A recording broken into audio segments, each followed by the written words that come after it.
Hey everybody, this is David Andrade from Theory Animation, and today we're going to continue our tutorial series for My Animators transitioning into Blender.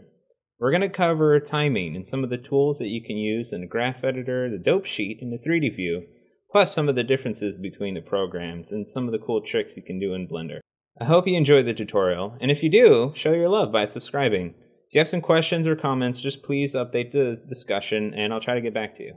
Thanks again, and enjoy!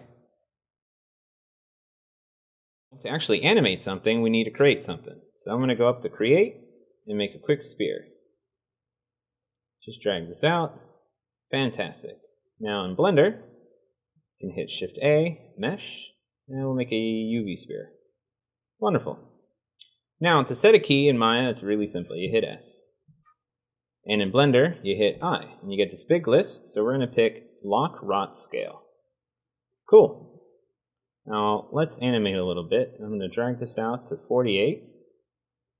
And I'm going to zoom out a little bit. And I'm just going to move it over here. Cool. I had to hit S again because I don't have auto key on. And same with Blender. I'm going to go all the way to the end here. Move out a little bit. Drag it over. And I'm going to hit I. Same thing, rot scale. As you can see, this can be a little cumbersome. So there's a few tricks that we can use. First off, auto keys. We're going to turn that on here, right down here at the bottom. And in Maya, it's right over here, it's a little key. And click that on. So now let's go to 24 and move it up. Now we have a key here, you can see by the red tick mark. And in Blender, we can go around 24 and same thing. Move it up, and we've keyed everything. Now notice in Blender, it's yellow for keys, green for no keys, whereas in Maya, it's just going to be this salmon pink color, no matter what. Okay, now let's talk about spacing. If we play this, it's kind of clunky, right? Eases in, eases out. Eases in, eases out. Blender will give us more or less the same thing, so if we play this, eases in, eases out. Alright? What if we wanted a more beautiful arc? Well, there's a couple of ways we can do that.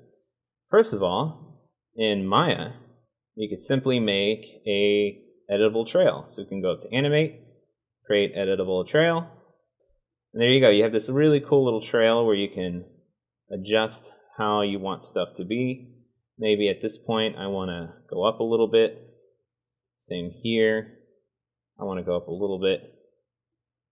And you get this awesome little arc. So let's play that. Cool, so now the spacing's a little bit better. In Blender, the closest thing we have is calculating a motion path. So I can hit this button, and if you don't see this panel, just hit T for tools. You should see calculate motion path. So let's click on that. It's going to come up with a little menu. You can just hit OK. There you go. Have this little path. So first of all, let's kind of zoom into this thing here. This is our timeline. Very similar to this thing right here. Timeline, timeline. Let's go about here. And we can kind of see in real time how the spacing looks. Now you can't actually edit this, unfortunately, in Blender, but at least it gives you a real-time update of what it's looking like. Now let's pretend you wanted to nudge this thing. So in Maya, you can hit Alt and arrow keys, and you can nudge stuff. It goes about a pixel or so. Really useful. And in Blender, you also have the same feature. You hit G for move, or grab, and then you can use your arrow keys to nudge stuff. So we're going to just nudge it over here. Cool, huh? In Maya, you can also rotate around, so let's just rotate this a little bit. But you can't nudge rotates, at least not as far as I know. In Blender, however, you can. So we'll hit R, and we'll just use the arrow keys. Now you can see it's actually moving my mouse. That's actually how it's figuring out what it wants to rotate. But you could hit X, and then nudge on the X. Pretty useful.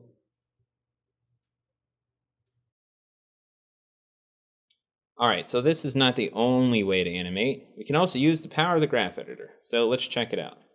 In Maya, we're going to split this. So let's go to Layouts. We're going to go to Stacked. And if this doesn't come up, you can click on Panels, Panel, switch it to Graph Editor. Now this is not the only way to switch views in Maya. On the left, you have a couple of predetermined layouts. And if you click on Panels and go to Saved Layouts, you also have a bunch of options for different layouts.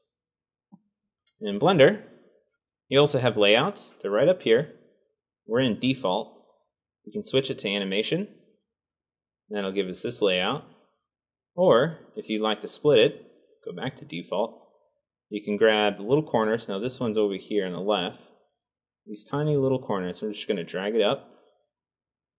And instead of clicking on Panels, you actually click on this little cube. It comes up with all the possible panels in Blender, so we're going to switch to Graph Editor. So that should give us something pretty close to what we have here in Maya. Alright, so very simple things. How do we frame everything? In Maya, hit F. In Blender, make sure things are selected. If they're not, hit A. And hit the period key in your numpad. Alright, now let's modify this a little bit. I only want to focus on the translate, so I'm just going to highlight them in Maya and hit F. I can zoom in if I need to. And in Blender, I'm going to drop this down, drag a little box, select X, Y, and Z. I'm going to hit the V for visibility, and then I'm going to hit the period key to frame them up. Great. Okay, so now let's concentrate on just the up and the down. So in Blender, I'm going to go to Z location because Z is up and down in Blender and hit V for visibility. And in Maya, I'm going to go to Translate Y, comes off automatically. I'll highlight these guys and hit F. And I'll need to highlight them, but it's just a habit that I have. As you can tell, this thing slopes in, kind of flattens out, and slopes back down. Same thing here, slopes in, kind of flattens out, slopes back down. Obviously that's not ideal, so let's play a little bit with tangents. You can hit B to drag a box, and then you can hit V for vector, and I'm going to change it to vector. There we go, so now we have a little bit of a hard edge coming up. In Maya you can do the same thing, so let's just highlight the bottom here, and instead of vector, they're called linear, so I'm going to click this little line. You have all the options for tangents right up here though, or you can click on tangents. I'm going to go to linear. And there we go.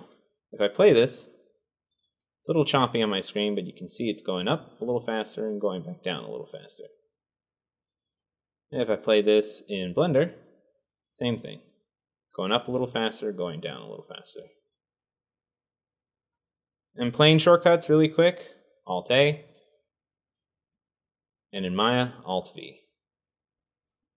Now, this curve looks a little silly, so let's clean it up. So I'm going to select some of these keys, and I'm going to delete them. And I want to play with these tangents, but I can't because in Maya they're non-weighted. So what I'm going to do is I'm going to click on it. I'm going to go to Curves. You can't see this because it goes off screen, so let me bring it in here. And I'm going to go to Weighted Tangents. All right, close this off. Now these tangents are weighted, but we can only just slightly adjust them. I want to pull them out. So what we do next, so we click on this little button, Free Tangent Weight. They turn into empty squares, and we can just drag them. So now we got kind of a nice plateau going on here, and it's a little offset, but just for the idea, you can see what's going on. And again, these are kind of bending in funny. So we can do the same thing here, go to Curves, Weighted Tangents, which is at the bottom, off screen a little bit. You can free them, and drag these little corners up. Cool. In Blender, we have also a terrible graph in here. Now remember, you can't just drag to select stuff. You have to hit B. So we're going to hit B again, hit X. We're going to select this guy. We're just going to right-click on it and drag out the tangent. Same with this one. Just right-click out, hit G, and drag out the tangent. Same thing with this one, hit G,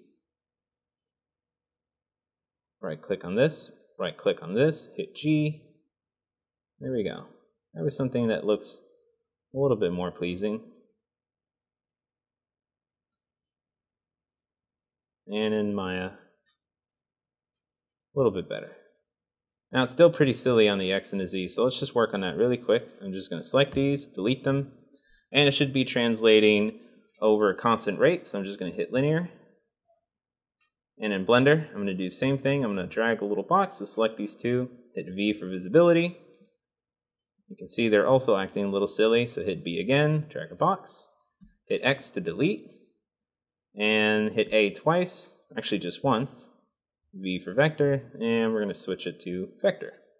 Remember, vector in Blender is Maya linear. So now it goes up, eases, and goes back down.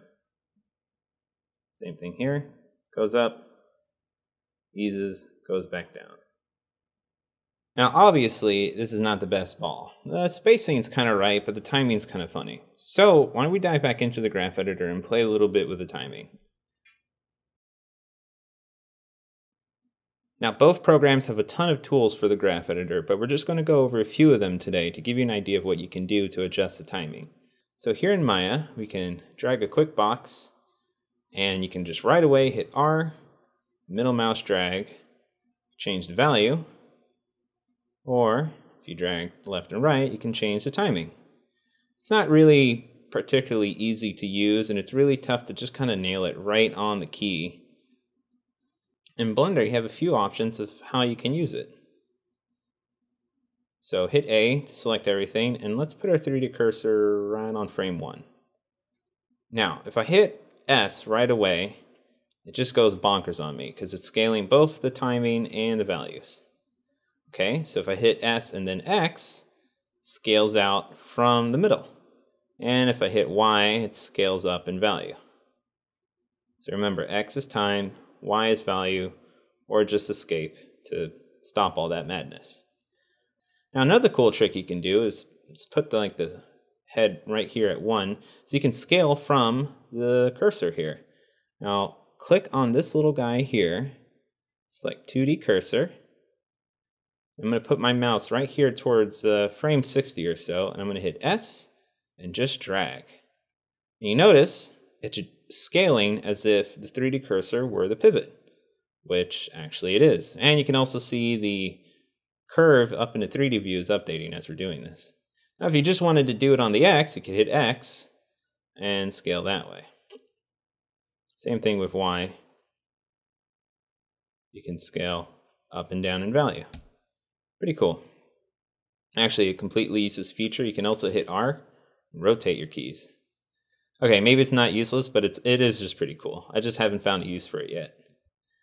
Now, not to be outdone, Maya does have a really cool tool that not a lot of people know about. It's called Lattice. So let's go up here and turn on Tool Settings.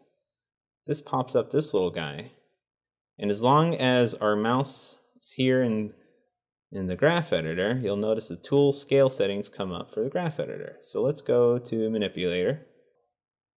You can see the thing comes up right away. Same thing though, you can scale this way, you get a lot more control, or you can scale this way to get value. So I think this thing is going just a little too slow, so I'm going to put it somewhere around 22. Now notice, this stuff goes on off frames. So you can fix that really quick. So let's just close out tool settings really fast.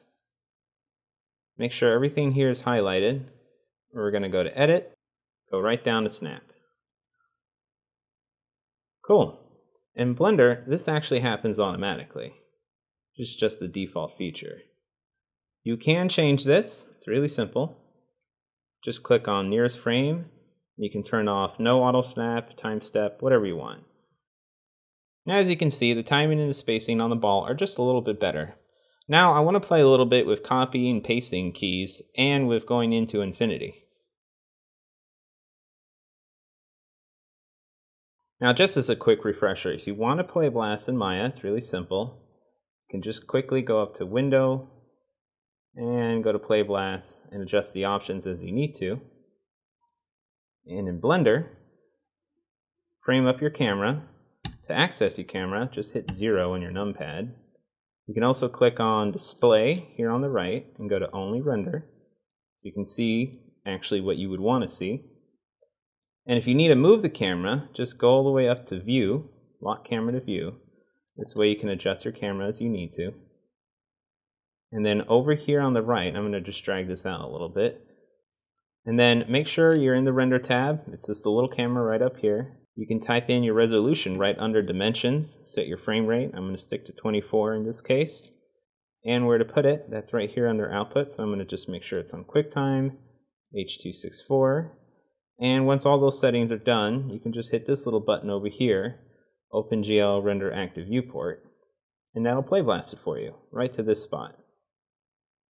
Alright, so let's shift gears a little bit. Let's focus on copying, pasting keys, going to infinity, and some other cool little tricks. So if I go here to Maya, if I want to copy something, it's really simple. Just drag everything. You can go to really quickly, go to Edit, Copy. Actually, you know what? Let's move over one frame. Edit, Paste. Now if I play that, paste it, and it keeps going. Now if I wanted it to go back to its original spot, I could go to Edit, Paste, Settings, and instead go to Merge. Paste keys. And what that does is it resets it back to the beginning. In Blender, make sure all of these things are on. Frame out a little bit. I can click this little tool right here. The copy button. I'm going to put my cursor, that's the same thing, like a frame or two later. And I'm just going to hit this button next to it called Paste. Now this does what you imagine Maya Paste Merge keyframes to do. I don't know of a way in Blender to Maya Insert Paste keyframes. That is where it just continues it, like this does. Now if there is a way, please post it in the comments because I would love to know how to do it. Okay, so let's talk a little bit about infinity. So let's just get rid of this stuff. Same thing in Blender. Remember, hit B to drag the box. And I'm going to hit Shift E, and I'm going to go to Make Cyclic. There we go. Repeats to infinity. In Maya, more or less the same idea. Select everything. Curves.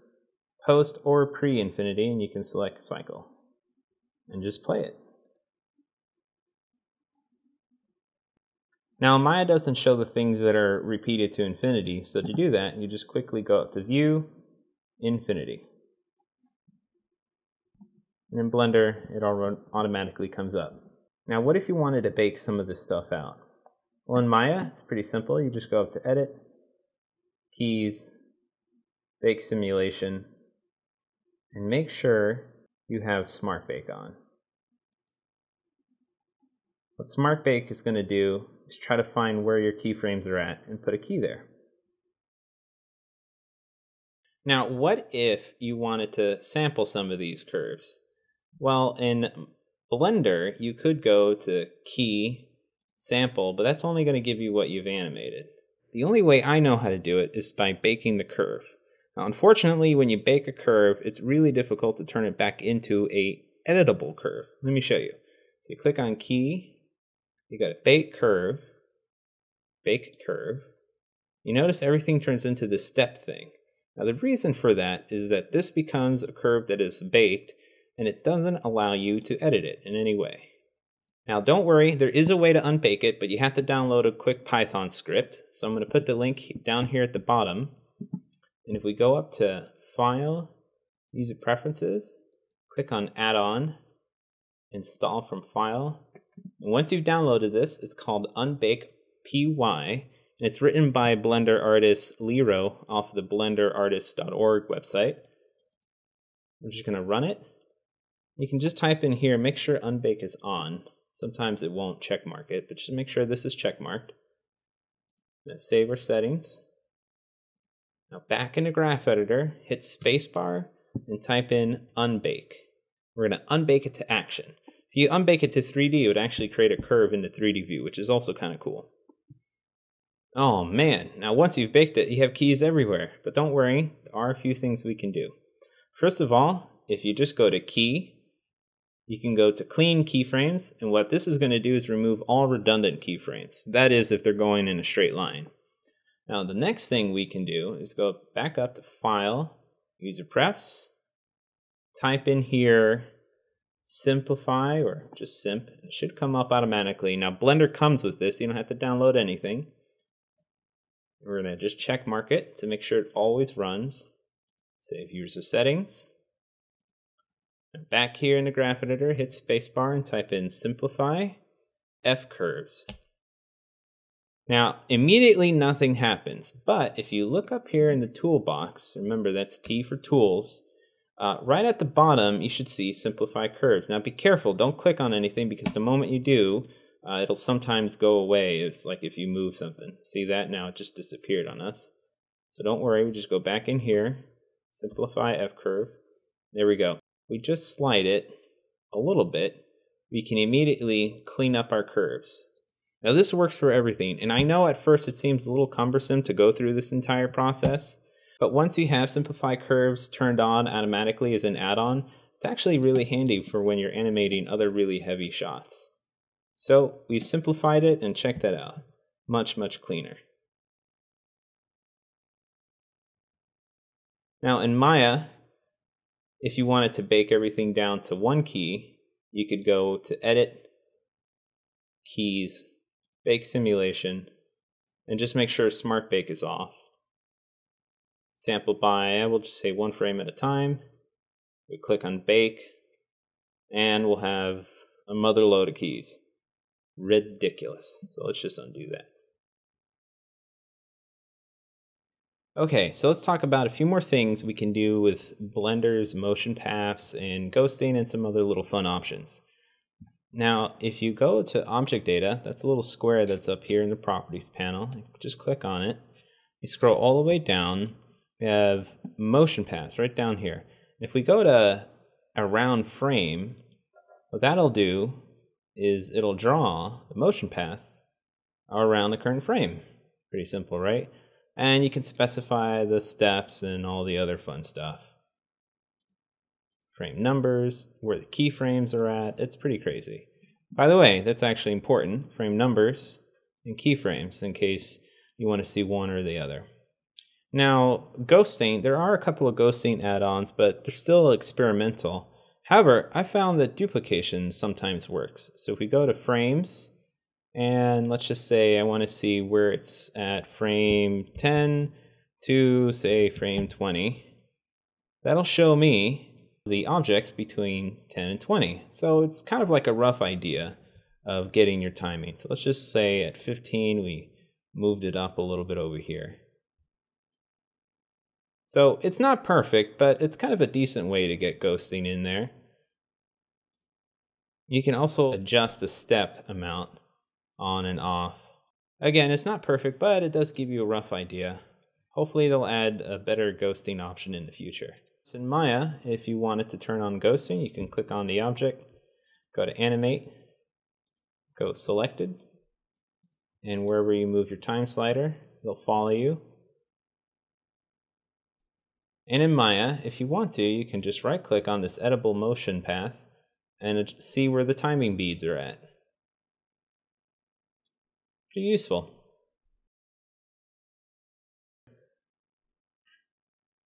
Okay, so we've covered quite a few things about using the graph editor between Maya and Blender, and I know I mentioned the dope sheet, so I don't want to leave it alone too much, but you can switch it right here.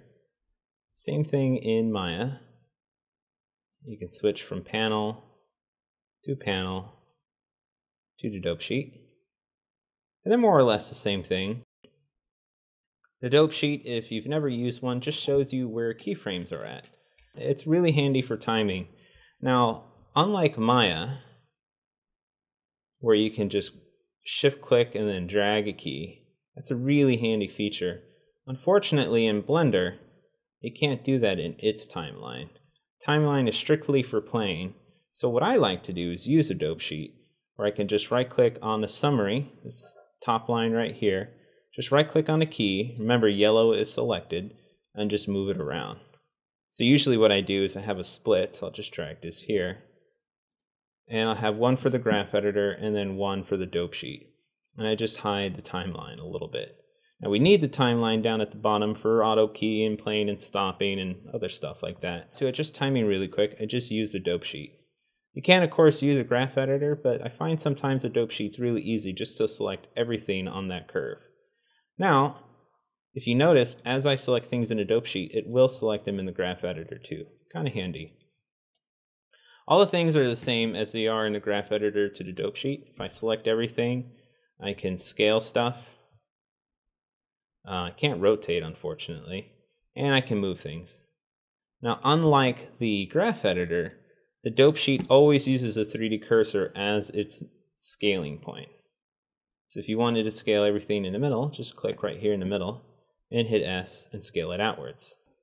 Now, when you have a rig with multiple controls or maybe have multiple characters, it can get kind of cumbersome. So let's illustrate an example. If I just duplicated this, now I have two dope sheet summaries for two objects. Now that's a really simple fix in Blender. If you have multiple objects in your scene, just click on the little arrow here. I'm going to turn it on both in the dope sheet and the graph editor, and whatever object I have selected will be the one that shows up. This is true for rigs and armatures when you have multiple bones and you just want to see the ones you currently have selected. Now you have a little ghost here, and that's for things that are hidden. So sometimes you might want to hide a bone or something, but you still want to be able to manipulate it in timing or whatever. That's what this little guy is for. But we're going to leave it off because we don't have anything hidden. Aside from that though, the dope sheets are pretty similar in both programs. You can move things, you can scale them as you need to, and you even get the same little box if you use gestural scrolling. Now in Blender's dope sheet, you can also adjust the tangents if you need to. Free, vector, aligned, automatic, clamped, keyframe interpolation. Actually, I want to bring this up. I brought this up in the previous tutorial, but just to reiterate the concept, if you're adjusting stuff in here, say you're adjusting like this tangent, and you're going to adjust this tangent for whatever reason, but what if you wanted to watch it in step mode? Well, just hit A if you don't have everything selected, hit T for tangent, and go to constant, and just play it back. But if we hit T again and go to Bezier, we still maintain our tangents.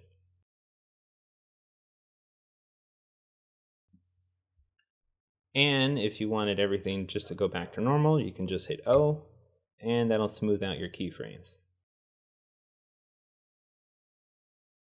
Now there's a ton of options between Maya and Blender in the graph editor and the dope sheets that I have missed. But I hope I've given you a decent little overview of some of the tools that you can use. I do want to talk about Blender's pose modes. I'm going to make a brand new scene and we're going to dive into it. Now, if you've never used Blender before, you probably have no idea what pose mode even means. So I'll make it really easy. Down here at the bottom, there's this thing called object mode. And if you click on it, you can see a whole other bunch of things like texture paint, weight paint, vertex, etc. What this lets you do is edit the object in different ways. Now, pose mode isn't on there by default because you need to have a bone. Don't worry, it's really easy to do. With your cursor at origin, and if it's not, you can just hit Shift-C really quick and it'll center everything. Then I'm going to hit Shift-A. I'm going to go to Armature, Single Bone. Now you won't see it.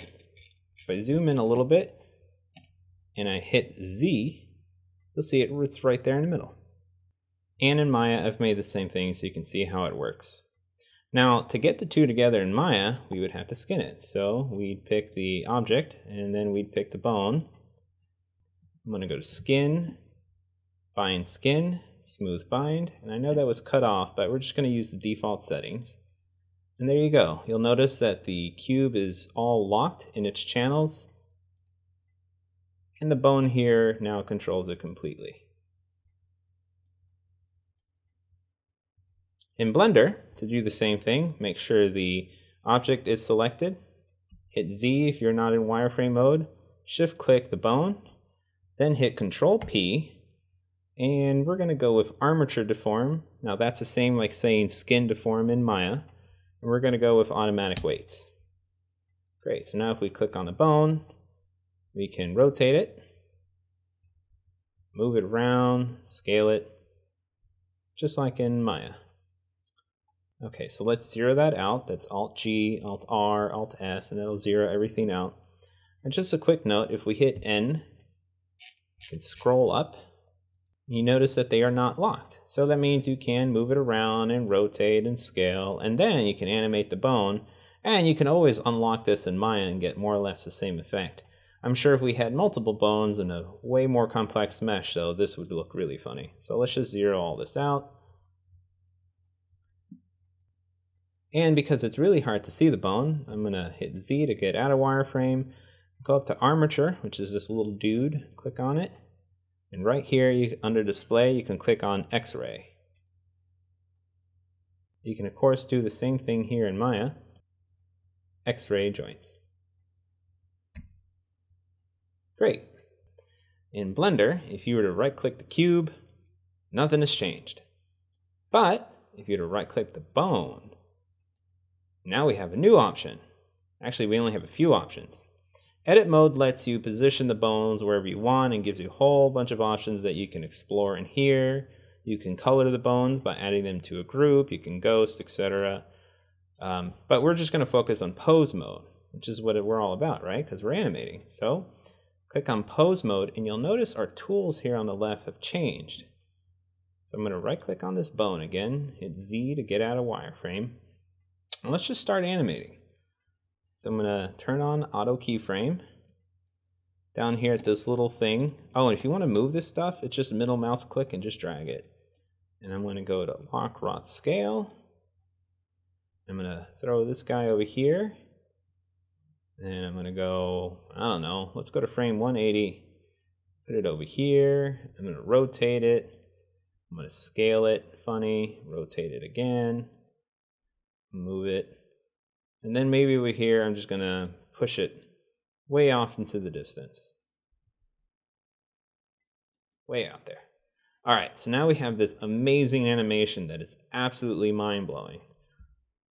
You can step through it by hitting the up arrows. Let's just rotate it a little bit more. Let's be ridiculous. All right, so now let's play this. Fantastic. Now let's check out some of these tools. Now we know all the transform ones, right? Translate, rotate, scale, those are pretty simple. We're used to those. So let's go to frame 40 and check out in between. First one I want to look at actually is Breakdowner, and the shortcut is Shift-E, or you could just click on it. What Breakdowner does, and if you notice on the bottom left here, there's this little thing that says negative, positive breakdown. So it lets you push poses and favor poses. So I can push past whatever, that looks like frame 85 or so, so I can push way past that. Or I can just favor it, say around 70 or so. And ta-da! If I play this, I favor the next keyframe. Now, if I really want to, I can actually push past that keyframe that's around 85 or so. So let me just drag it. And now I've pushed way past this keyframe, so it's gonna like bounce back a little bit. So let's watch that. It's kind of tough to tell, so let's do it right here. I'm gonna hit Shift-E and just drag this to say 106%. All right, so I'm gonna play this, and you can see it overshoots it.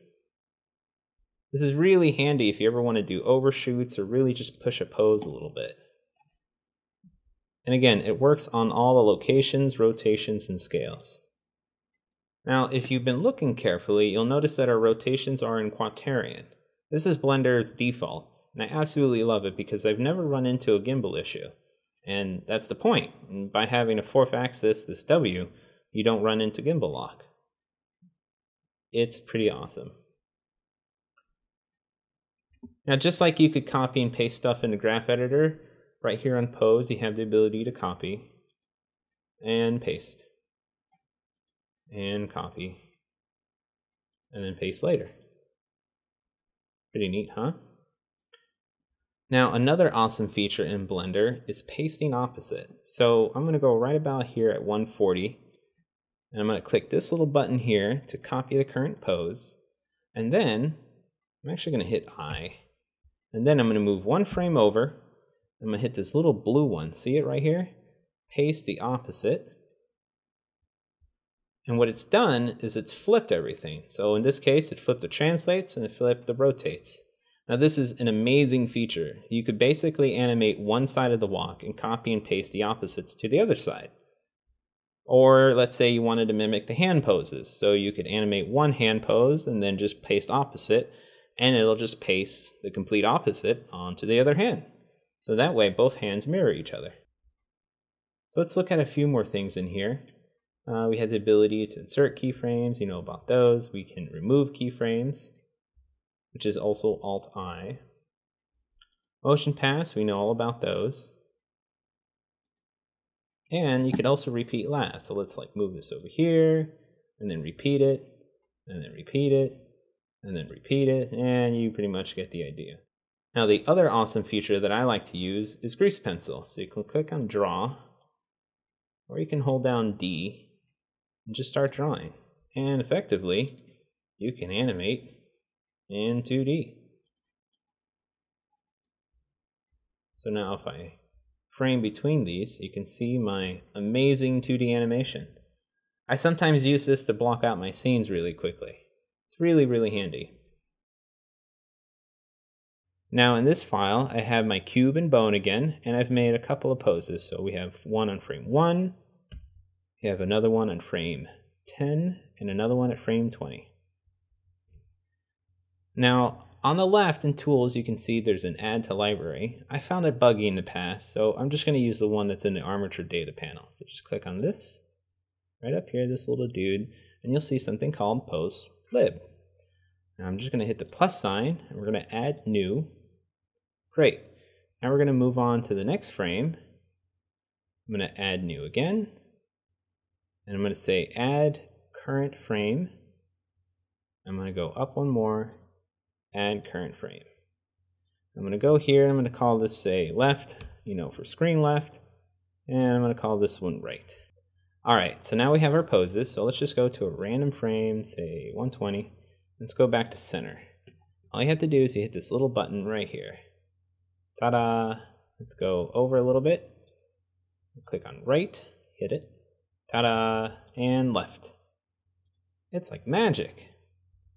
Now, like I said before, I did find the tool one a little buggy. Sometimes it'll grab the next pose rather than the current pose, but hopefully you guys get a good idea of how this works. All right, so let's pretend that you had a new scene with the same armature, same character, rig, whatever, and you wanted to pull the poses from the previous file. Well, it's really easy to do. What you do is you go to File, Link. Now my file is called poses.blend, and we're going to go to Action, PoseLib. We're going to click Link. Now don't freak out if you notice here in the armature panel that nothing's happened, you don't see any pose library. Just click this little arrow to browse, and you'll see an L that stands for linked. That's like Maya referencing. It's created this dynamic link. So if someone updates the poses file, you'll get all the updates too. We're going to click on it, and you have poses. Now you may not be able to select it with your left mouse button, but that's okay. Just use your arrow keys to pick whichever one you want. And even though these buttons seem a little grayed out, they're actually still usable. So let's go to, say, frame 100. I'm going to go to left. So I'm just going to click on this guy. And ta-da! We have a pose. Now let's go to 120. Perfect. Works like magic. Awesome. Now you can see the true power of this. What if you had a few characters and you wanted to reuse hand poses, body poses, mouth poses? Now there are some add-ons, like I said, that people are trying to build GUIs around them, but just out of the box, Blender has this really cool little pose library. And like I said, don't freak out if you can't click on anything, just use the up and down arrows.